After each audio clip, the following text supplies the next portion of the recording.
أعوذ بالله من الشيطان الرجيم. بسم الله الرحمن الرحيم.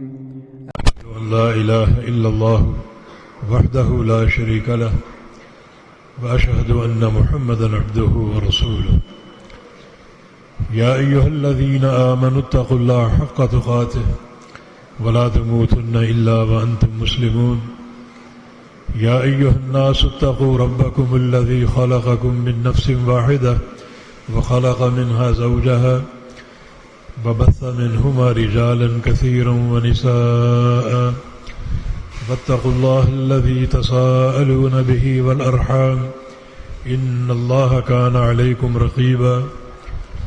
يا أيها الذين آمنوا اتقوا الله وقولوا قولا سديدا يصلح لكم أعمالكم ويغفر لكم ذنوبكم ومن يطع الله ورسوله فقد فاز فوزا عظيما.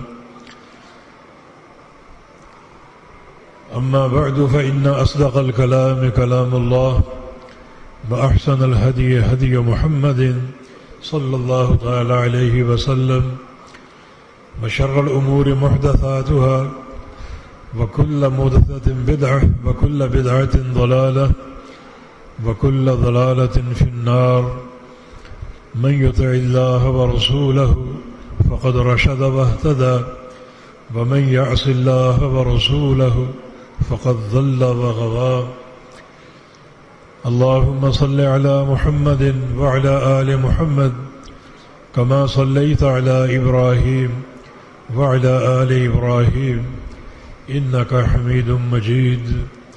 اللهم بارك على محمد وعلى آل محمد كما باركت على إبراهيم وعلى آل إبراهيم إنك حميد مجيد. سبحانك لا علم لنا إلا ما علمتنا إنك أنت العليم الحكيم. رب اشرح لي صدري ويسر لي أمري واحلل عقدة من لساني يفقه قولي. أعوذ بالله من الشيطان الرجيم من همزه ونفخه ونفثه. بسم الله الرحمن الرحيم.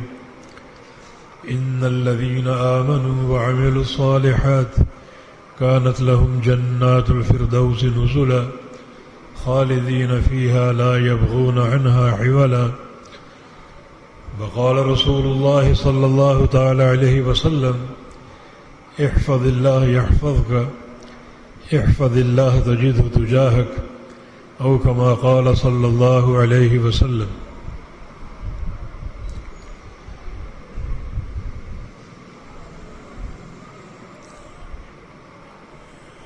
یہ ایک حدیث جس کا ابتدائی حصہ آپ نے سنا،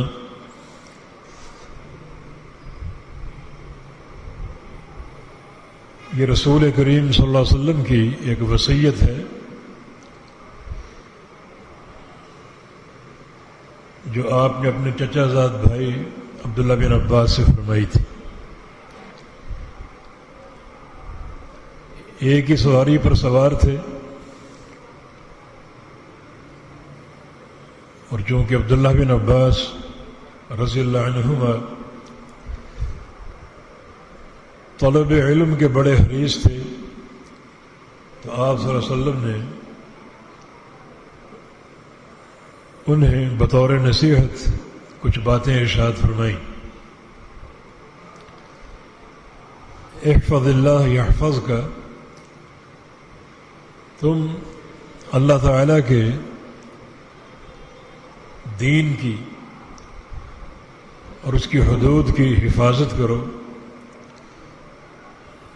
اللہ رب العزت تمہاری حفاظت کرے گا.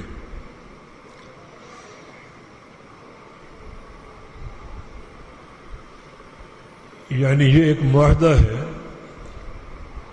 خالق اور مخلوق کے درمیان کہ اللہ کے بندے جو اس زمین پر رہتے ہیں وہ اللہ رب العزت کے جو بھی قوانین ہیں، جو بھی حدود ہیں، الغرض پورا دین اس کے محافظ بن جائیں. محافظ بننے کا معنی اسے عملی طور پہ اپنا لیں اور اس دین کے مطابق چلیں، تو پھر وہ ذات جو آسمانوں میں ہے اور انتہائی بلند و بالا ہے، وہ تمہاری حفاظت کرے گا. جو بھی حفاظت کے طرق ہیں ان تمام طرق کے ساتھ تم اپنی جان کی حفاظت چاہتے ہو، اپنے مال کی حفاظت چاہتے ہو، اپنی تجارت اور کاروبار کی حفاظت چاہتے ہو، اپنے اہل و اولاد کی حفاظت چاہتے ہو، یہ حفاظت کے سارے اقسام تمہیں حاصل ہوں گے. یہ اللہ رب العزت کی طرف سے وعدہ ہے جس کی تعبیر جناب محمد مصطفیٰ علیہ السلام نے فرمائی اپنے الفاظ کے ساتھ کہ احفظ اللہ یحفظک. تم عملی طور پہ اس دین کو اپنا کر اللہ تعالیٰ کے دین کے محافظ بن جاؤ تو پھر اللہ رب العزت تمہاری حفاظت کرے گا، تمہاری جان کی، تمہارے اہل و عیال کی، تمہاری عزت کی، تمہارے مال کی. اللہ تعالیٰ محافظ بن جائے گا. احفظ اللہ تجدہ تجاہک.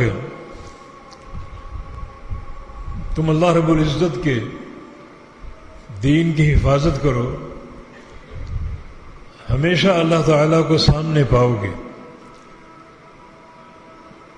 وہ تمہیں ضائع نہیں ہونے دے گا بلکہ تمہاری حفاظت کرے گا.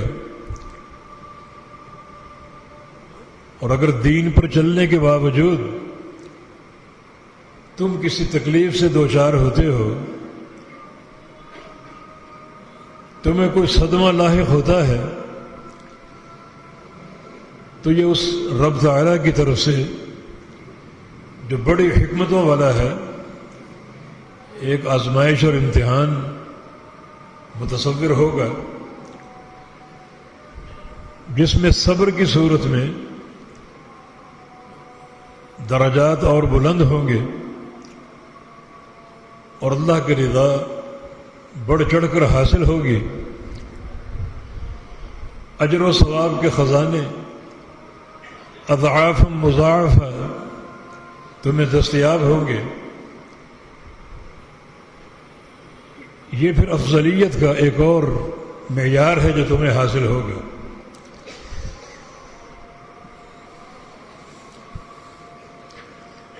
تو اللہ تعالیٰ کی طرف سے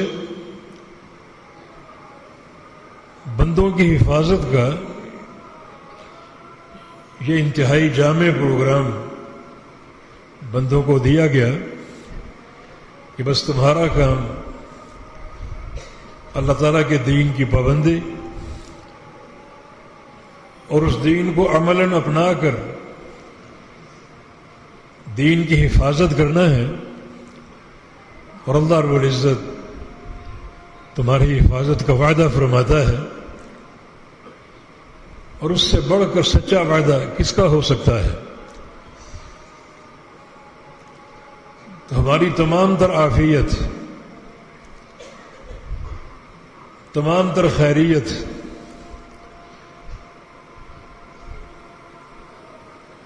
اور بقا،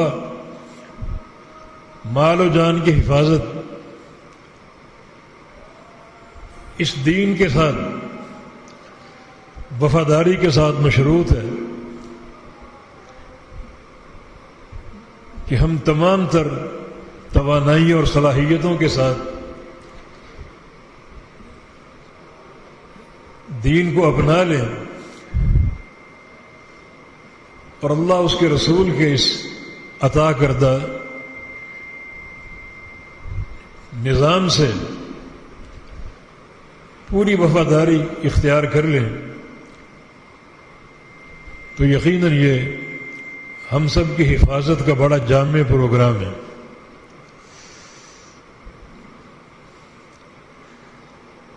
اور یہ سچے وعدے موجود ہیں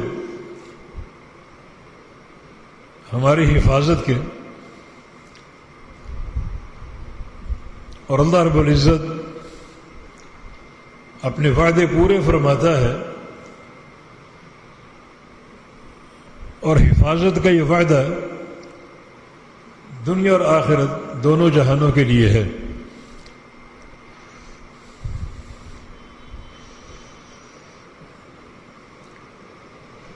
اللہ رب العزت کس طرح اپنے بندوں کو خیر عطا فرماتا ہے، اپنی رضا اور محبتیں بندوں پر نچھاور کرتا ہے اور ان کی بارشیں برساتا ہے کہ اس کے خزانوں میں کوئی کمی نہیں آتی، اور وہی تمام تر خزانوں کا مالک ہے۔ جب سے دنیا قائم ہے وہ خزانوں کی بارش فرما رہا ہے۔ جب زمین کی پشت پر ایک ہی بندہ تھا اور اس کی بیوی، اس وقت بھی وہ دے رہا تھا، اور جب یہ بندے بڑھتے رہے اور آج اربوں کی تعداد میں ہیں، وہ دے رہا ہے۔ دن اور رات کسی وقت اس کی عطا رکتی نہیں ہے، مسلسل عطا فرما رہا ہے، اور اس کے خزانوں میں کوئی کمی نہیں ہے۔ یا عبادی لو ان اولکم وآخرکم وانسکم وجنکم کانوا فی صعید واحد ثم سألونی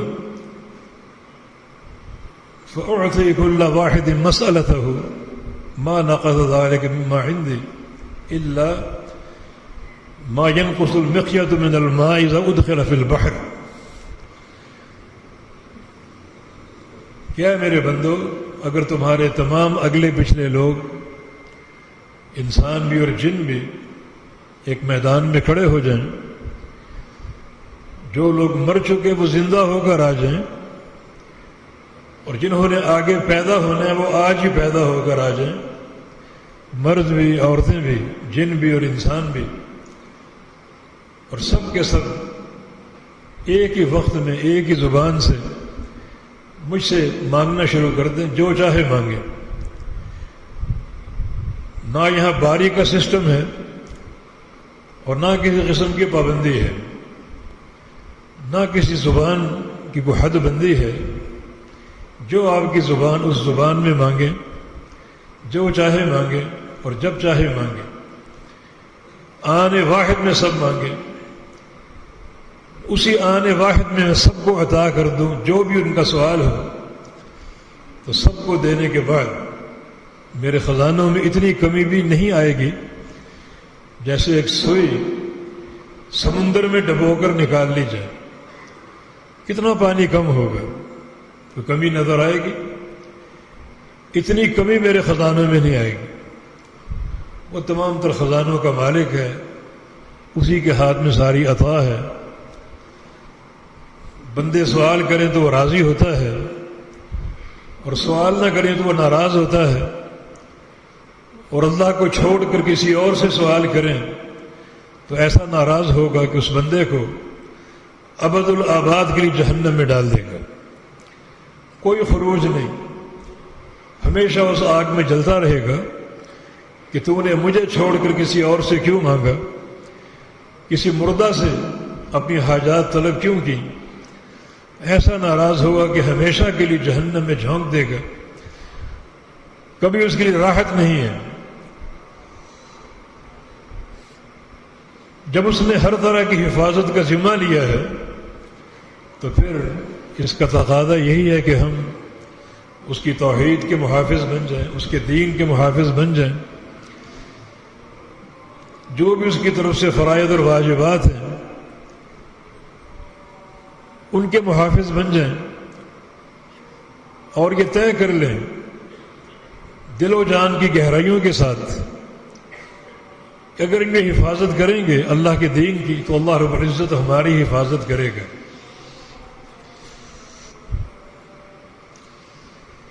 ہماری حفاظت کرے گا، ہماری اولاد کی حفاظت کرے گا. اولاد کے تعلق سے ہر شخص پریشان ہے. موت سروں پر منڈلا رہی ہے. ہمارے بعد ان بچوں کا کیا بنے گا؟ لیکن یہ ہمارے سوچنے کی چیز نہیں ہے. یہ معاملے طے پا چکے ہیں کہ احفظ اللہ یحفظک. تم اللہ تعالیٰ کے دین کی حفاظت کرو، اللہ تمہاری اولاد کی، تمہارے مال و اسباب کی حفاظت کرے گا. ہم چند تاریخی واقعات کے ساتھ اس حقیقت پر غور کرتے ہیں کہ کس طرح اللہ رب العزت کسی نیک انسان کے مرنے کے بعد اس کی اولاد کا ہاتھ تھام لیتا ہے اور ان کو ضائع ہونے سے بچاتا ہے. ایک واقعہ موسیٰ علیہ السلام کے دور کا، جب وہ خضر علیہ السلام کے پاس گئے علم لینے کے لیے، علم حاصل کرنے کے لیے، اور موسیٰ اور خضر ایک مقام کی طرف چل دیے. چلتے چلتے بھوک لگی تو موسیٰ علیہ السلام نے کہا کہ ہمیں بڑی شدید بھوک لگی ہے اور سامنے ایک قبیلہ آباد ہے، ان سے جا کر ضیافت طلب کریں، ہماری مہمان نوازی کرو، ہمیں کھانا کھلاؤ. وہاں چلے گئے. اس قوم سے ضیافت طلب کی، لیکن قوم کے سردار نے ضیافت پیش کرنے سے انکار کر دی، بخل کا مظاہرہ کیا. اور بخل سب سے بڑی بیماری ہے. ایک بندہ اگر وسیع القلب ہو، وسعت قلبی سے مال خرچ کرے تو اللہ تعالیٰ فرماتا ہے کہ مال خرچ کرنا تو میری صفت ہے، تم نے میرے والا کام کیا، اب میں تمہیں بدحال کیسے چھوڑ سکتا ہوں؟ میں تمہیں اس سے بڑھ چڑھ کر عطا کروں گا. اور بندہ اگر بخل کرے تو یہ سب سے بڑی بیماری ہے. اس قوم کے رئیس نے ضیافت پیش کرنے سے انکار کر دیا. واپس لوٹنے لگے، ایک دیوار دیکھی جو گرنے کے قریب تھی، تو خضر علیہ السلام نے کہا کہ رکو، اس دیوار کو بنا دیں، مضبوط کر دیں تاکہ یہ گر نہ جائے.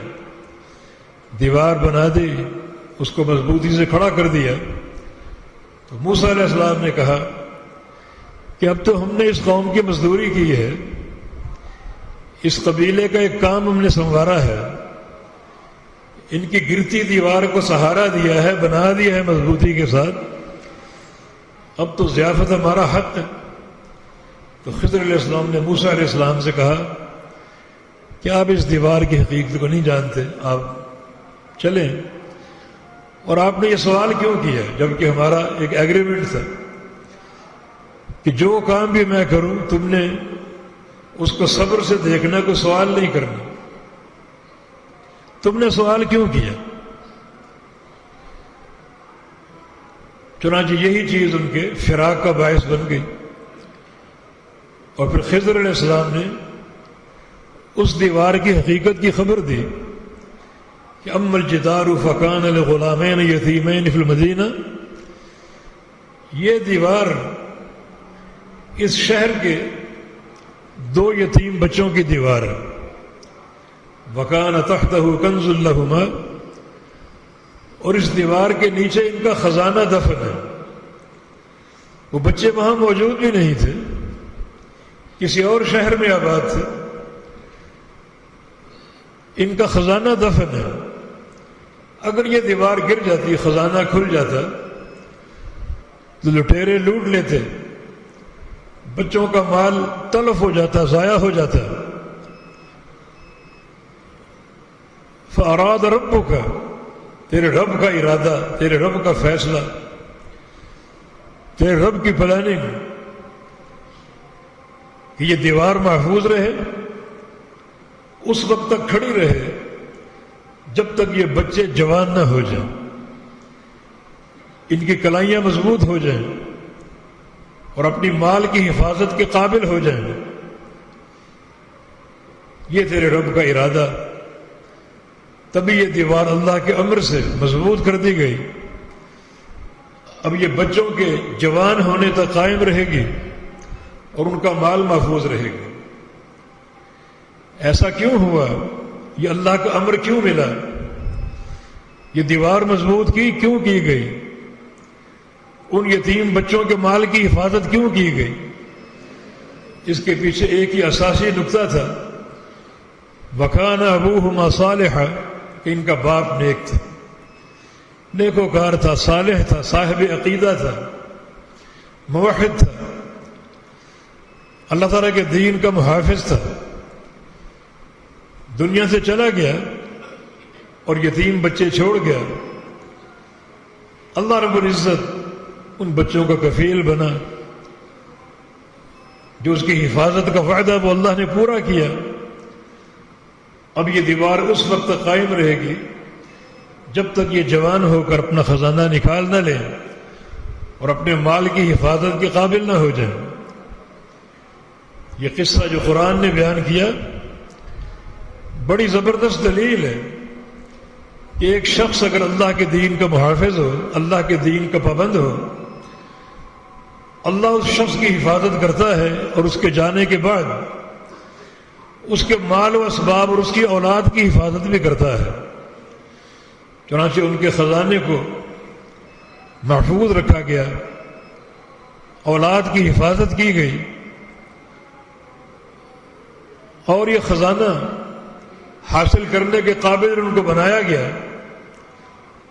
اور اس کے پیچھے بنیادی نقطہ وَكَانَ أَبُوهُمَا صَالِحًا، کہ ان کا باپ نیک تھا۔ اس سے علماء اور مفسرین نے یہی استنباط کیا ہے کہ باپ کی صالحیت اور باپ کی نیکی، باپ کا تقوی اولاد کے کام آتا ہے، اور باپ اگر نیکوکار نہ ہو، صالح نہ ہو، تو خود بھی برباد ہوتا ہے اور اس کی اولادیں بھی برباد ہوتی ہیں اور اس کا مال و اسباب بھی برباد ہوتا ہے۔ اور اگر وقتی طور پہ برباد نہ ہو، بظاہر عیش و عشرت نظر آتی ہے، گاڑیوں اور خزانوں کی ریل پیل نظر آتی ہے، حالانکہ وہ باپ نیک نہیں ہے، تو یہ مزید ایک کڑی آزمائش ہے، یہ ایک عذاب علیم کی صورت ہے، دردناک عذاب کی۔ نبی علیہ السلام کی حدیث ہے اذا انعم اللہ علی عبد علی ما کان فیہ، اللہ تعالیٰ اگر کسی بندے پر انعام کرتا ہے اور اس کو دنیا کی دولتیں دیتا ہے، باوجود ہے کہ وہ گناہ گار ہے، معصیتوں کا مرتکب ہے، حلال و حرام کی تمیز نہیں کرتا، اس کی معصیتوں کے باوجود، گناہوں کے باوجود اللہ تعالیٰ اس کو دے رہا ہے، نواز رہا ہے، دولت کی ریل پیل ہے، تو یہ اللہ تعالیٰ کی طرف سے ڈھیل ہے۔ اور ڈھیل دینے کا قانون جو ہے بڑا خطرناک ہے۔ اللہ تعالیٰ ڈھیل اس لیے نہیں دیتا کہ بندہ خوش ہو، اس کی زندگی لمبی ہو رہی ہے، بظاہر اس کی خوشی کا ایک موقع ہے، لیکن ڈھیل اس لیے دے رہا ہے لیزدادوا اثما، تاکہ اور یہ گناہ کرے اور سرکش بنے، اور پھر ایک ہی دفعہ اکٹھا اس کے گناہوں کی سزا دی جائے، اس کی سرکشی کی سزا دی جائے۔ تو ڈھیل دنیا میں اگر دی جا رہی ہے، رسی دراز کی جا رہی ہے، یہ خوشی کی چیز نہیں ہے۔ ایک بندہ گناہ گار بھی ہو، مال بھی مل رہا ہے، زندگی بھی حاصل ہے، خوش نہ ہو، لمحہ فکریہ ہی کہ اللہ نے رسی دراز کی ہے تاکہ سرکشی اور بڑھ جائے، میری لسٹ میں اور گناہوں کا اضافہ ہو، اور پھر گناہوں کی یہ کثرت میرے لیے بہت بڑے عذاب کا سبب بن جائے. فَيَوْمَئِذٍ لَا يُعَذِّبُ عَذَابَهُ أَحَدٌ وَلَا يُوثِقُ وَثَاقَهُ أَحَدٌ وَأُمْلِي لَهُمْ إِنَّ كَيْدِي مَتِينٌ. ہم ڈھیل دیتے ہیں. یاد رکھو ڈھیل دینے کے بعد جو ہماری پکڑ ہوگی، جو ہماری تدبیر ہے، بڑی ہولناک ہے. ایسا عذاب دے گا کہ دنیا کی ساری طاغوتی طاقتیں مل کر بھی ویسا عذاب نہیں دے سکے. ساری یہ دنیا کے ٹارچر سر جمع ہو جائیں، جو عذاب اللہ دے گا وہ یہ ساری طاقتیں مل کر نہیں دے پائیں گے. اور ایسی پکڑ پکڑے گا کوئی طاقت چھڑا نہیں سکے گی. تو یہ ایک ڈھیل کا اس کا جو نظام ہے بڑا خطرناک ہے. بندے کو ایک رجوع کا موقع بھی حاصل ہے. اس پر اترانے کی بجائے اللہ سے ڈر جائے کہ میں اس کی نافرمانیاں کر رہا ہوں اور مجھے فراوانی سے روزی مل رہی ہے، فیکٹریاں چل رہی ہیں، انڈسٹریاں چل رہی ہیں، بینک بیلنس بڑھتا جا رہا ہے. اس پر اترانے کی ضرورت نہیں ہے. اس پر وہ جتنا افسوس کرے کم ہے کہ میری معصیتوں کے باوجود مجھے اس قدر خزانوں سے کیوں نوازا جا رہا ہے، تاکہ تیری سرکشی میں اضافہ ہو، گناہوں میں اضافہ ہو. پھر وہ ایک ہی بار پکڑے گا اور بڑی ہولناک پکڑ ہوگی. وہ یہ ایک توبہ النصوح کا موقع ہے کہ بندہ توبہ کرے. باقی اس کے فائدے قائم اور موجود ہیں کہ تم میرے دین کے محافظ بن جاؤ تو میں تمہاری حفاظت کروں گا. دوسرا قصہ ایک صحیح بخاری میں امیر المؤمنین عمر بن خطاب کے دور میں رضی اللہ عنہ اپنے ساتھیوں کے ساتھ جا رہے تھے. ایک عورت نے آواز دی امیر المؤمنین کو. آپ نے رکنا مناسب نہ سمجھا. ویسے بھی ایک مروت کی شان کے خلاف ہے ایک عورت کی پکار پہ رکا جائے اور پوچھا جائے کیا بات ہے. امیر المومنین چلتے رہے. اس خاتون نے پھر پکارا، امیر المومنین میری بات سنیے، انا ابنت خفاف ابن ایما الغفاری، میں خفاف ابن ایما کی بیٹی ہوں، میری بات سنیے. ایسا نام لیا کہ آپ کے قدم وہیں رک گئے، قدم جام ہو گئے وہیں. اس عورت کی طرف بڑھے کہ بیٹی کیا بات ہے، کیا مسئلہ آپ کا؟ کہا کہ امیر المومنین باپ بھی شہید ہو چکا، شوہر بھی شہید ہو چکا، کسی بھائی کا سہارا بھی نہیں ہے، اور یہ چھوٹے چھوٹے بچے رلتے جا رہے ہیں، ضائع ہوتے جا رہے ہیں. نہ ان کے لیے کھانے کا انتظام، نہ ان کے لیے پینے کا انتظام، نہ ان کے علاج کا کوئی انتظام. بچوں کا ضائع ہونا قریب آتا جا رہا ہے. فوراً اپنے خادم کو حکم دیا کہ بیت المال سے ایک طاقتور اونٹ نکالا جائے. اس کے ایک طرف کپڑوں کا بورا ہو اور دوسری طرف اناج کا، اور بیچ میں سونے کے سکے ڈال کے لے آؤ. چنانچہ وہ اونٹ لایا گیا. آپ نے اس کی لگام اس خاتون کے ہاتھ دے، اقتدی یہ لے جاؤ، اسے استعمال کرو، اور ختم ہونے سے پہلے مجھے دوبارہ اطلاع دے دینا. اسی طرح تمہارے پاس دوسرا اونٹ آ جائے گا، مال سے لدا پھدا، دولت سے بھرپور. وہ عورت خوش ہو گئی، اس اونٹ کو لے کر آگے چل پڑی. بعد میں ساتھیوں نے کہا کہ اس عورت کو آپ نے زیادہ ہی نواز دیا، بہت کچھ دے دیا. فرمایا کہ تم نہیں جانتے اس کے باپ کا کردار کیا تھا. یہ ہے باپ کی نیکی جو اولاد کے کام آتی ہے. حالانکہ باپ دنیا سے جا چکا ہے، مگر خالق کائنات کے وعدے حق ہیں۔ فرمایا کہ قلعہ کی فتح میں اس کا باپ بھی موجود تھا اور قلعہ فتح نہیں ہو رہا تھا، ہم باہر تھے، دشمن اندر تھا، بلندی پر تھا، وہ ہم پر تیر برسا رہا تھا، ہم زخمی ہو رہے تھے، ہماری شہادتیں ہو رہی تھی۔ تو اس کے باپ نے، خفاف بن ایمال غفاری نے، اپنی جان کی پرواہ نہ کرتے ہوئے قلعے کی فصیل پر چڑھ کر اندر داخل ہو گئے۔ بڑے زخم اس نے برداشت کیے، دشمن اس پر ٹوٹ پڑے، لیکن اترنے میں کامیاب ہو گیا اور اندر سے قلعے کا دروازہ کھول دیا۔ جب دروازہ کھولا تو اسلامی لشکر آسانی سے اندر داخل ہو گیا اور چند لمحات میں دشمن کو گاجر مولی کی طرح کاٹ کر قلعے کو فتح کر لیا۔ تو قلعے کی فتح میں مرکزی کردار اس کے باپ کا تھا۔ دنیا میں نہیں رہا مگر اس کا تقوی، اس کا منہج جہاد اور اس کی یہ نیکی اس کی اولاد کے کام آ گئے۔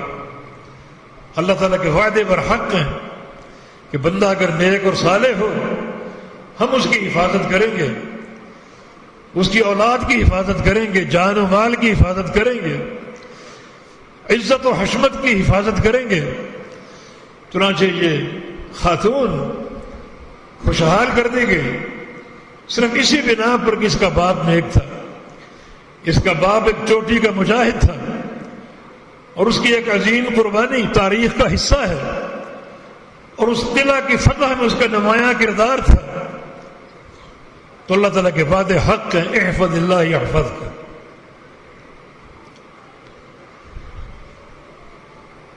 جنگ احد کے بعد، یہ بھی صحیح بخاری کا قصہ ہے، سیدنا جابر رحمۃ اللہ الانصاری رضی اللہ عنہ انتہائی پریشان، نبی علیہ السلام سے عرض کیا کہ میرے والد شہید ہو گئے اور 9 بیٹیاں چھوڑ گئے، میری 9 بہنیں ہیں اور والد پر قرضہ بھی ہے، اور قرضے کا معاملہ بہت سنگین ہے۔ جو نیک اولاد ہوتی ہے وہ اپنے باپ کے ان قرضوں کی ادائیگی کی فکر کرتی ہے۔ نبی علیہ السلام ایک معرکے میں تھے، ایک شخص آیا، اگر میدان میں کود جاؤں، خوب لڑوں، لڑتے لڑتے شہید ہو جاؤں تو اللہ تعالیٰ مجھے معاف کر دے گا۔ جو گناہوں کو بوجھ اپنی پشت پر ڈالے میدان میں داخل ہوں گا وہ گناہ چھٹ جائیں گے، معاف ہو جائیں گے۔ فرمایا کہ ہاں، جس طریقے سے تم نے بتایا اگر آگے بڑھتے رہو گے، ہر زخم سینے پر کھاؤ گے، دشمن کو پشت نہیں دکھاؤ گے تو اللہ تعالیٰ معاف کر دے گا۔ معرکہ بڑا شدید تھا۔ تھوڑی دیر بعد اللہ کے نبی نے اس کو آواز دی اور فرمایا کہ الا الدین سارنی بہ جبریل آنفا، قرضہ معاف نہیں ہوگا۔ جب تم سوال کر کے گئے تو اللہ نے جبریل امین کو بھیجا آسمانوں سے یہ پیغام دے کر کہ قرضہ معاف نہیں ہوگا۔ اس شدت کے معرکے میں جبریل کے وحی لے کر آئے کہ سارے گناہ معاف ہوں گے، قرضہ معاف نہیں ہوگا۔ تو والد اگرچہ شہید ہے میدان احد کے، لیکن بے تحاشا قرضہ چھوڑ گئے، اور میں اس کو کیسے ادا کروں؟ چھوٹا سا باغ ہے، اس باغ کی کھجوریں اتنی زیادہ نہیں ہیں کہ والد کے قرضے میں پوری ہو جائیں۔ تو میں چاہتا ہوں کہ آپ کٹائی کے وقت تشریف لائیں، اپنے دستے مبارک سے جو قرض خواہ ہیں ان کو ادا کر دیں، اللہ تعالیٰ آپ کے ہاتھ میں برکت ڈال دے اور قرضہ کسی صورت ادا ہو جائے۔ اور پھر دوسری بات یہ کہ آپ کو دیکھ کر جو قرض چنانچہ رسول اللہ صلی اللہ علیہ وسلم فرمایا کہ جاؤ، جب کٹائی کا وقت آ جائے، کھجوریں کاٹ چکو تو ہر قسم کی کھجور الگ ڈھیر لگا دو۔ انواع اقسام کی کھجوریں ہوتی ہیں تو ہر قسم کی کھجور الگ ایک ڈھیر کی شکل میں لگا دو اور اپنے قرض خواہوں کو بلا دو۔ چنانچہ کٹائی ہو گئی، کھجوروں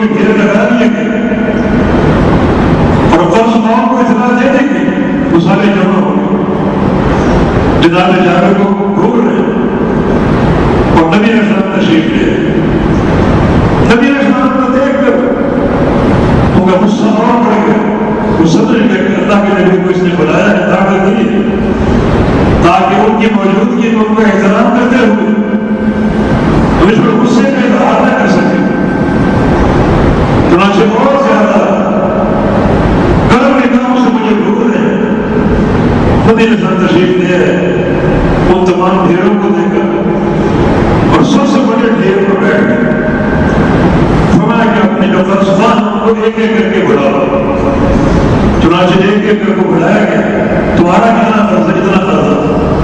تو آپ کے ہاتھ میں وہ وزن کا پیمانہ تھا، صاع، اس سے آپ ناپ کر دے رہے ہیں، کسی کا قرضہ 100 کلو، کسی کا قرضہ 200 کلو، آپ بھر بھر کے ان کو دے رہے ہیں، دوسرا آ گیا، تیسرا آ گیا، چوتھا آ گیا، حتیٰ کہ سارے قرض فارغ ہو گئے اس ایک ہی ڈھیر سے۔ جابر کہتے ہیں میری یہ خواہش کہ گھر میں میری 9 بہنیں ہیں، انہیں ایک کھجور بھی نہ ملے لیکن والد کا قرض ادا ہو جائے، یہ میری چاہت اور خواہش تھی۔ اور اللہ تعالیٰ نے ایک ایک ڈھیر سے سارے قرضوں کو فارغ کر دیا، اور وہ ڈھیر بھی دیکھا گیا تو لگتا تھا کہ ایک کھجور بھی کم نہیں ہوئی، کھجور کا دھواں ہے۔ یہ پیارے پیغمبر کی نبوت کی صداقت کی دلیل ہے، اور اللہ تعالیٰ کے وعدے کی سچائی کی حفاظت ہے۔ تم اللہ کے دین کے محافظ بن جاؤ، اللہ تمہاری حفاظت کرے گا، تمہاری نسلوں کی حفاظت کرے گا، تمہاری اولادوں کی حفاظت کرے گا، ان کے جان و مال کی حفاظت کرے گا۔ اور جناب عبداللہ جن کے والد کا نام بھی جابر تھا، عبداللہ بن جابر، جو کہ عہد کے شہید تھے، اگلے دن پیغمبر اسلام نے جابر کو دیکھا ان کے بھیجے بڑے ملوث اور حسین اور رنگین ہے۔ غم کی ایک وجہ والد کا بچھڑ جانا، اور دوسری وجہ قرضوں کا ڈھیر، اور تیسری وجہ یہ بھی ہو سکتی ہے کہ 9 بہنوں کی حفاظت میں کیسے کر پاؤں گا۔ تو رسول اللہ صلی اللہ علیہ وسلم نے کہا جابر کل جو تمہارا والد شہید ہوگا تو ان اللہ تکلم ابناء کفاع، اللہ تعالیٰ نے تمہارے والد سے روبرو باتیں کی، اپنے سامنے بٹھا لی اور تمہارے والد سے باتیں کی۔ مرکزی بات یہ تھی کہ عبداللہ کچھ مانگو، مجھ سے کوئی سوال کرو، میں تمہیں عطا کرتا ہوں۔ سامنے بٹھا کر یہ بات کی۔ جناب عبداللہ جو اللہ تعالیٰ کی نعمتیں دے چکے تھے، جنت کے نظارے کر چکے تھے، جنت کے باغات دے چکے تھے، یہاں تک کوئی کمی نہیں، کیا مانگو، کیا سوال کرو؟ اللہ تعالیٰ نے عبداللہ کو سوال کرا تو جناب عبداللہ نے پھر سوال کیا کہ تیری راہ میں شہید ہو کر تیرے پاس پہنچا، تو ایک زندگی اور دے دے، پھر میں تیری راہ میں جہاد کروں اور پھر شہید ہو کر تیرے پاس پہنچا۔ تیری محبت اور رضا کے لیے گلا کٹوانا، تلواروں کے ساتھ سہنا، اتنا خوبصورت، اتنا میٹھا ہے، اتنا لذیذ ہے، ایک بار زندگی اور دے دے، پھر جہاد کرو، پھر شہید ہو کر تجھ سے آگے۔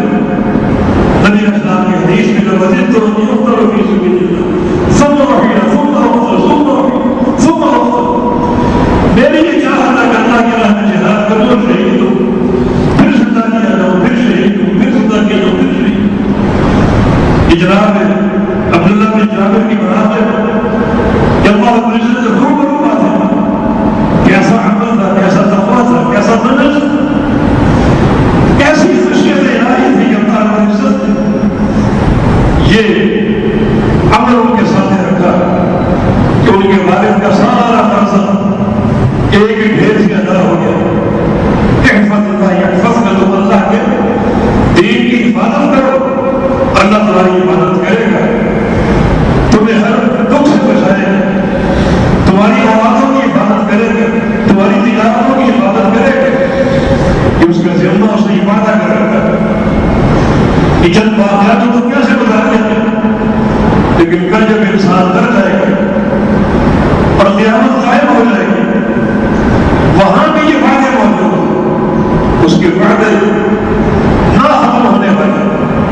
عالم جو اللہ کے نبی کا تعارف بنا رکھا تھا کہ یہ شاعر ہے، ساحر، جادوگر، ان کے قریب نہ جانا، کہتے کہ اللہ کے نبی کو دیکھ کر وہ بھاگ جایا کرتے تھے، قریب نہ آتے، دعوت سننا، قرآن سننا دور کی بات ہے، قریب نہ آتے۔ آج وہ جنگ بدر کی تیاریوں کی بات کرتے، معاملہ طے کرنے آئے ہوئے تھے، میدان بدر ہی میں تھے، حتیٰ کہ مغرب کا وقت ہو گیا، اللہ کے گھر میں انہیں آزاد دے بھائی، جواب غائب نہیں، اب ان کو وہاں بیٹھنا پڑا، میدان بدر میں بیٹھے ہو تو کہتا ہے نبی نے صلی اللہ علیہ وسلم سورۃ طور پڑھی، وذالک اول ایمان من بطن قلبی، یہ میرے دل میں ایمان کی پہلی دستک ہے، ایک لطیف چھوٹے کی طرح ایمان میرے دل میں داخل ہو گیا، میں نے پہلی بار سورۃ طور سنی تھی، اس سورہ میں یہ آیت کریمہ والذین آمنوا فاتبعتهم ذریتهم بإیمان، جو لوگ خوب بولے اچھے کردار والے، اچھے عمل والے، اور ان کی اولاد بھی ان کی فرمانبردار ہے کسی ایمان کے ساتھ، وہ ان کی اولاد وہ عمل نہ کر سکے جو ان کے باپ کا ہے، لیکن باہر مومن ہے، موحد ہے، عمل بھی کرتے ہیں اگرچہ کوتاہی ہے، جو لوگ ایمان لے آئے وہ نیک عمل کریں اور ان کی اولاد میں ان کے فرمانبردار ہو اسی ایمان میں، وہ عمل نہیں کر سکتی جو عمل ان کے باپ نے کیا، الحمدہ بہم ذریتہم، قیامت کے دن ہم، حالانکہ قاعدہ یہ ہے کہ درجے میں تفاوت، باپ کا عمل عظیم ہے، بیٹے کا عمل کم ہے، ہو سکتا ہے گواہی کی سزا بھی مل جائے، لیکن ہم اس باپ کی نیکی، اس کے تقویٰ اور اس کے عقیدے کی بنا پر آج جنت میں اس کی آنکھیں ٹھنڈا کرنے کے لیے اس کی اولاد کو کچھ درجے پر قائم کر دیں گے، جس درجے پر بات ہے الحمدہ بہم ذریتہم، جو ان کی ذریت اور اولاد ہے انہیں ترقی دے کر ہم ان کے باپ تک پہنچا دیں گے تاکہ اپنی اولاد کو دیکھ کر آنکھیں ٹھنڈی ہو، ان کو جمع کر دیں، حالانکہ عمل میں تفاوت ہے، درجے میں تفاوت ہے، مگر ہمارا وعدہ ہے احفظ اللہ یحفظک، تم اللہ کے دین کی حفاظت کرو، انہیں تقویٰ بنا دو، اللہ کی خشیت سے مالا مال ہو جاؤ تو اللہ رب العزت حفاظت کرے گا، اکرام اور احسان سے نوازے گا، تمہیں بھی تمہاری اولادوں کو یہ وعدہ آج کی آیت میں جس کی وفا جنت کے درجات اولاد کی صورت میں حاصل ہو رہی ہے، دنیا کے خزانے تو ہے لیکن جنت کے خزانے، جنت کے درجات اولاد کوئی ان کی مثال نہیں، نماز وسعود فی الجنہ خیر من الدنیا وما فیہا، جنت کی ایک بارش کی جگہ پوری دنیا سے نہیں تھی، تو اس وعدہ کی وفا آج بھی قائم، باپ کو بھی نیک ہے، صالح ہے، خشیت سے مالا مال ہے، جنت میں اونچے مقام پر فائزہ اکیلا ہے، الحمدہ بہم ذریتہم، ہم ان کی ذریت کو اولادوں کو ترقی دے کر ان کے ساتھ ملا دیں گے، وما أَلْهَمْنَا مِنْ عَمَلِهِمْ مِنْ شَيْءٍ، عمل کم کر کے نہیں، اس کے بعد سے یہ نہیں کہیں کہ تمہاری اولاد بہت نیچے، اپنے کچھ عمل کو کرو تاکہ تمہارے قریب آ جائیں، ان کے عمل برقرار رکھیں گے، جس بلندی پر وہ فائد ہے اسی پر فائد رکھیں گے، وہ اپنی رحمت اور محبت سے اس وعدہ کی حفاظت میں ان کی اولاد کو تربیت دیں گے اور ان کو اوپر پہنچا دیں گے، کمال عدل، کمال فضل جو قیامت کے دن قائم ہوگا، جو اللہ تعالیٰ کے وعدے ہیں آج بھی ان وعدوں کی تکمیل ہو رہی ہے اور اللہ ہم بندوں کو نواز رہا ہے، اس سے ایک اشکال یہ پیدا ہوتا ہے کہ باپ اگر گناہ کر ہے تو کیا گناہوں میں تقسیم ہوگی؟ یہ گناہوں کی تقسیم نہیں ہوگی، لا تذر وازرۃ وزر اخرى، گناہوں کا بوجھ اپنا اپنا اٹھانا ہے، کوئی دوسرا کسی کے گناہ کے بوجھ کو نہیں اٹھائے گا،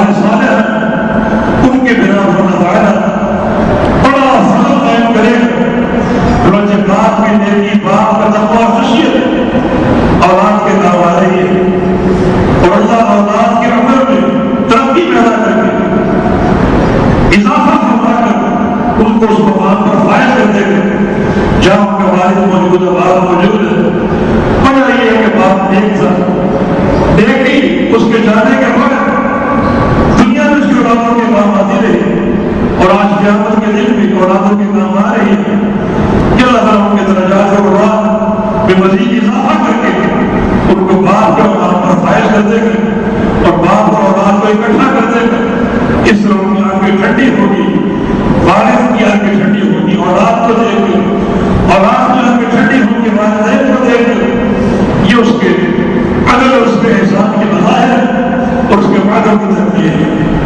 بات یہ ہے کہ ہم اللہ کے دین کے ساتھ وفادار رہیں دین سے بغاوت اختیار کرنا بڑا خطرناک ہے حالات انتہائی پیچیدگی کی طرف جا رہے ہیں امراض کی ایک بھرمار ہے کون سے وائرس کا حملہ آور ہے اور موت کسی گھڑی آ سکتی ہے ہمیں توبہ و نصوح کی ضرورت ہے سام کا جو کچھ ہو چکا ہو گیا آج اللہ کے دربار میں سچی توبہ کر کے اپنی اصلاح کرنے اپنی حفاظت کریں اپنی اہل و عیال کی حفاظت کریں اللہ تعالیٰ کے پاس رزق کے نصرت کے خزانے ہیں اور وہ ذات عاجز نہیں ہے مدد کرنے پر بھی قادر ہے فراوانی میں روزی دینے پر بھی قادر ہے حفاظت پر بھی قادر ہے دنیا میں بھی قادر ہے فرمایا کہ ان الذین آمنوا وعملوا الصالحات كانت لهم جنات الفردوس نزلا جو لوگ ایمان لے اور مستقل عمل صالح اختیار کر لیں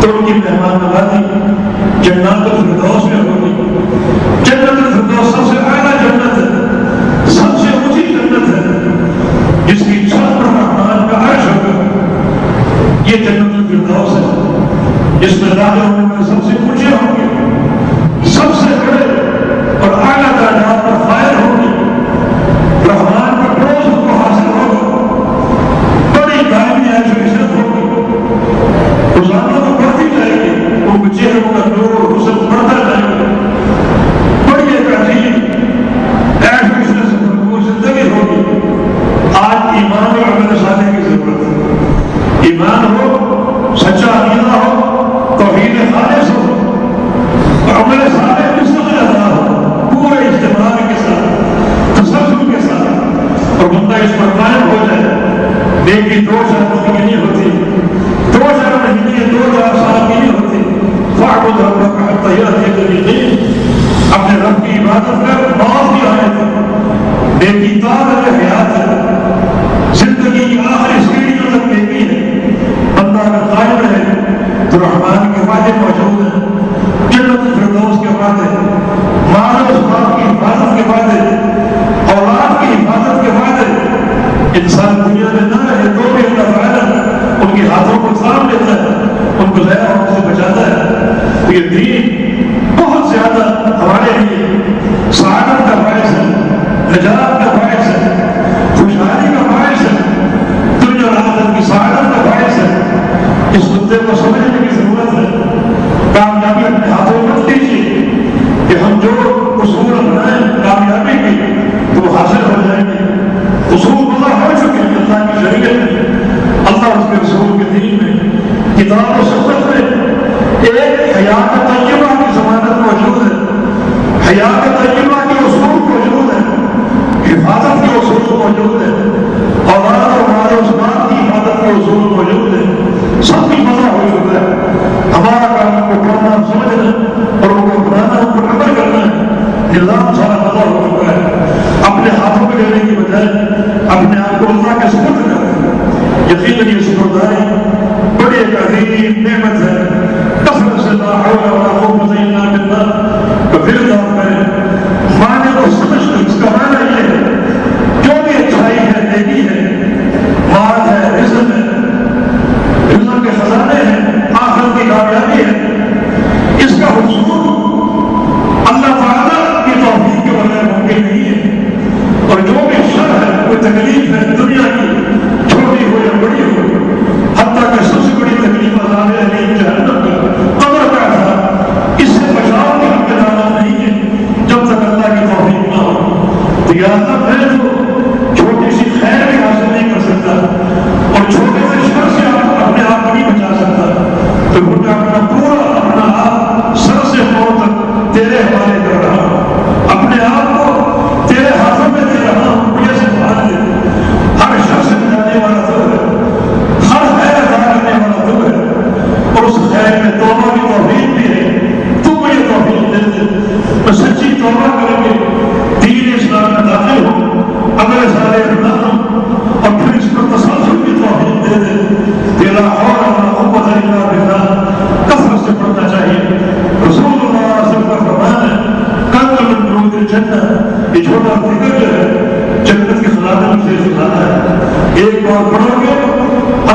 ہمارا حال کو اس وبا کو نظر اٹھا لے، ہمارے بھائیوں اور بہنوں کو اللہ تعالیٰ صحت اور عافیت کی زندگی عطا فرما دے۔ اقول قولی ھذا واستغفر اللہ لي ولكم وآخر دعوانا